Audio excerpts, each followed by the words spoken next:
अब खबर आगरा से। आगरा में अवैध धर्मांतरण गिरोह का पर्दाफाश हुआ है, जो छांगुर बाबा से भी ज्यादा खतरनाक गिरोह है। ये गिरोह कनाडा से लेकर के यूएसए और खाड़ी देशों में फंडिंग प्राप्त कर रहा था, जिसे गोवा की आयशा भारत में गिरोह के सदस्यों तक पहुंचाती थी। अब धर्मांतरण के खिलाफ सख्त कानून बनाने की मांग की जा रही है।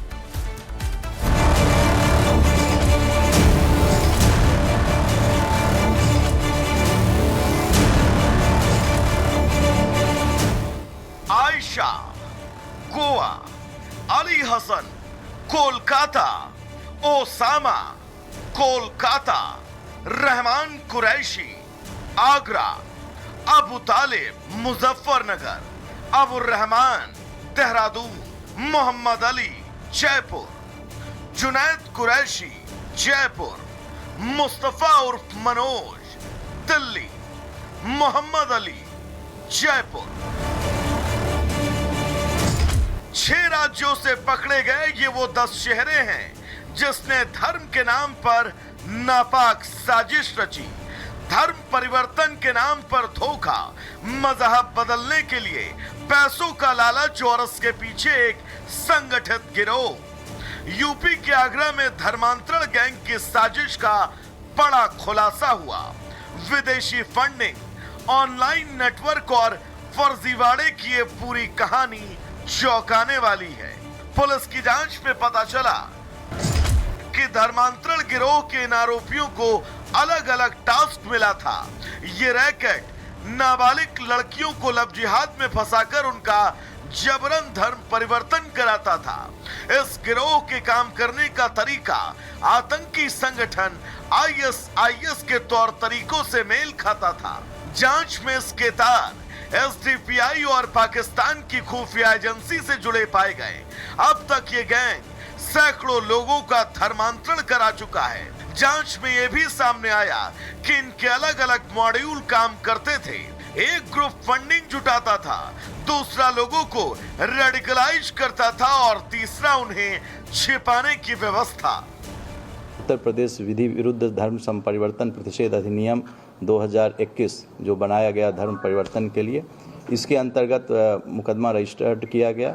घटना के जब हम लोग तह में गए, जब इसको दिया गया, इसीलिए साइबर जो हमारी साइबर थाना है उसको, तो घटना के तह में जाने पर पता चला कि कई प्रदेश में कम से कम 6 प्रदेश ऐसे थे जहां पर जो लोग बैठे हुए थे वहां पर ये लोग रेडिकलाइजेशन को बढ़ावा दे रहे थे, लव जिहाद में संलिप्त थे और इसकी फंडिंग विदेशों से होती है। यह अभियान जिहाद के नाम पर अंतर्राष्ट्रीय जिहादी फंडिंग प्राप्त करने, रेडिकलाइजेशन की कार्रवाई करने और राष्ट्रीय सुरक्षा में सेंध लगाने के उद्देश्य से अवैध धर्मांतरण, डार्क वेब और अन्य नेटवर्क के जरिए गंभीर अपराध करने वाले अपराधियों के विरुद्ध है। सूत्रों के मुताबिक आरोपियों के पास funding, legal help, mobile number, safe house manage करने के टास्क थे। सबसे अहम टास्क लड़कियों को प्यार में फंसाना भी था ताकि उन्हें आसानी से ब्रेन वॉश किया जा सके। फिलहाल पुलिस सभी आरोपियों से पूछताछ कर रही है। पूछताछ के बाद इन सभी आरोपियों की कुंडली सामने आएगी। वहीं यूपी के डिप्टी सीएम केशव प्रसाद मौर्य ने कहा, जांच में दोषी पाए गए लोगों के खिलाफ सख्त एक्शन होगा। जो भी समाज विरोधी काम करेगा, राष्ट्र विरोधी काम करेगा, गरीब विरोधी काम करेगा, महिला विरोधी काम करेगा, उसकी जांच होगी। जांच में दोषी पाया जाएगा, उसके खिलाफ कार्रवाई होगी। वहीं इन खुलासों ने न केवल पुलिस प्रशासन की नींद उड़ाई बल्कि सरकार को भी चौंका दिया और धर्मांतरण के खिलाफ सख्त कानून बनाने की मांग अब उठने लगी है। बीजेपी विधायक राजेश्वर सिंह ने केंद्र सरकार को पत्र लिखकर धर्मांतरण के खिलाफ सख्त कानून बनाने की मांग की है। धर्म परिवर्तन को लेकर पहले भी बहस होती रही है, लेकिन जब इसे गैंग और कारोबार बना दिया जाए तो सवाल उठना लाजमी है। सवाल यह भी कि धर्म का धंधा आखिर कब तक चलता रहेगा? क्या इस पूरे गिरोह की जड़ें काटी जाएंगी या फिर कुछ और बड़े नाम अभी बाहर आएंगे?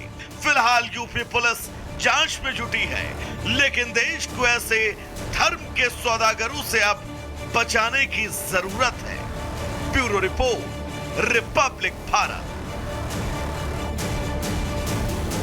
और अब खबर आगरा से। आगरा में अवैध धर्मांतरण गिरोह का पर्दाफाश हुआ है, जो छांगुर बाबा से भी ज्यादा खतरनाक गिरोह है। ये गिरोह कनाडा से लेकर के यूएसए और खाड़ी देशों में फंडिंग प्राप्त कर रहा था, जिसे गोवा की आयशा भारत में गिरोह के सदस्यों तक पहुंचाती थी। अब धर्मांतरण के खिलाफ सख्त कानून बनाने की मांग की जा रही है।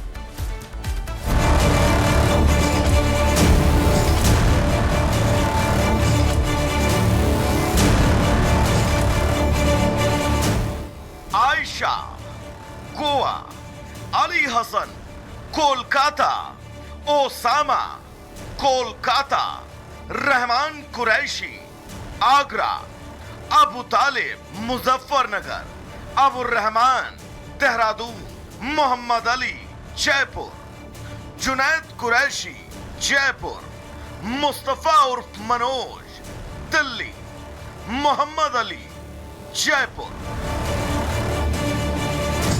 6 राज्यों से पकड़े गए ये वो 10 चेहरे हैं जिसने धर्म के नाम पर नापाक साजिश रची, धर्म परिवर्तन के नाम पर धोखा, मजहब बदलने के लिए पैसों का लालच और उसके पीछे एक संगठित गिरोह। यूपी के आगरा में धर्मांतरण गैंग की साजिश का बड़ा खुलासा हुआ।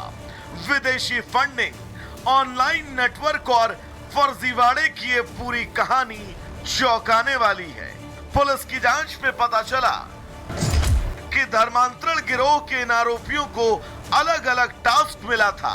ये रैकेट नाबालिग लड़कियों को लव जिहाद में फंसाकर उनका जबरन धर्म परिवर्तन कराता था। इस गिरोह के काम करने का तरीका आतंकी संगठन ISIS के तौर तरीकों से मेल खाता था।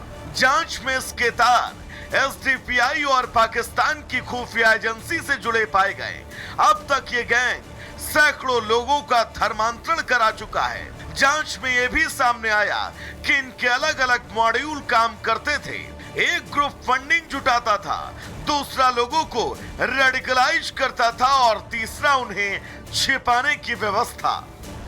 उत्तर प्रदेश विधि विरुद्ध धर्म संपरिवर्तन प्रतिषेध अधिनियम 2021 जो बनाया गया धर्म परिवर्तन के लिए, इसके अंतर्गत मुकदमा रजिस्टर्ड किया गया। घटना के जब हम लोग तह में गए, जब इसको दिया गया, इसीलिए साइबर जो हमारी साइबर थाना है उसको, तो घटना के तह में जाने पर पता चला कि कई प्रदेश में कम से कम 6 प्रदेश ऐसे थे जहां पर जो लोग बैठे हुए थे वहां पर ये लोग रेडिकलाइजेशन को बढ़ावा दे रहे थे, लव जिहाद में संलिप्त थे और इसकी फंडिंग विदेशों से होती है। यह अभियान जिहाद के नाम पर अंतर्राष्ट्रीय जिहादी फंडिंग प्राप्त करने, रेडिकलाइजेशन की कार्रवाई करने और राष्ट्रीय सुरक्षा में सेंध लगाने के उद्देश्य से अवैध धर्मांतरण, डार्क वेब और अन्य नेटवर्क के जरिए गंभीर अपराध करने वाले अपराधियों के विरुद्ध है। सूत्रों के मुताबिक आरोपियों के पास funding, legal help, mobile number, safe house manage करने के टास्क थे। सबसे अहम टास्क लड़कियों को प्यार में फंसाना भी था ताकि उन्हें आसानी से ब्रेन वॉश किया जा सके। फिलहाल पुलिस सभी आरोपियों से पूछताछ कर रही है। पूछताछ के बाद इन सभी आरोपियों की कुंडली सामने आएगी। वहीं यूपी के डिप्टी सीएम केशव प्रसाद मौर्य ने कहा, जांच में दोषी पाए गए लोगों के खिलाफ सख्त एक्शन होगा। जो भी समाज विरोधी काम करेगा, राष्ट्र विरोधी काम करेगा, गरीब विरोधी काम करेगा, महिला विरोधी काम करेगा, उसकी जांच होगी। जांच में दोषी पाया जाएगा, उसके खिलाफ कार्रवाई होगी। वहीं इन खुलासों ने न केवल पुलिस प्रशासन की नींद उड़ाई बल्कि सरकार को भी चौंका दिया और धर्मांतरण के खिलाफ सख्त कानून बनाने की मांग अब उठने लगी है। बीजेपी विधायक राजेश्वर सिंह ने केंद्र सरकार को पत्र लिखकर धर्मांतरण के खिलाफ सख्त कानून बनाने की मांग की है। धर्म परिवर्तन को लेकर पहले भी बहस होती रही है, लेकिन जब इसे गैंग और कारोबार बना दिया जाए तो सवाल उठना लाजमी है। सवाल यह भी कि धर्म का धंधा आखिर कब तक चलता रहेगा? क्या इस पूरे गिरोह की जड़ें काटी जाएंगी या फिर कुछ और बड़े नाम अभी बाहर आएंगे? फिलहाल यूपी पुलिस जांच में जुटी है, लेकिन देश को ऐसे धर्म के सौदागरों से अब बचाने की जरूरत है। Bureau report, Republic Bharat.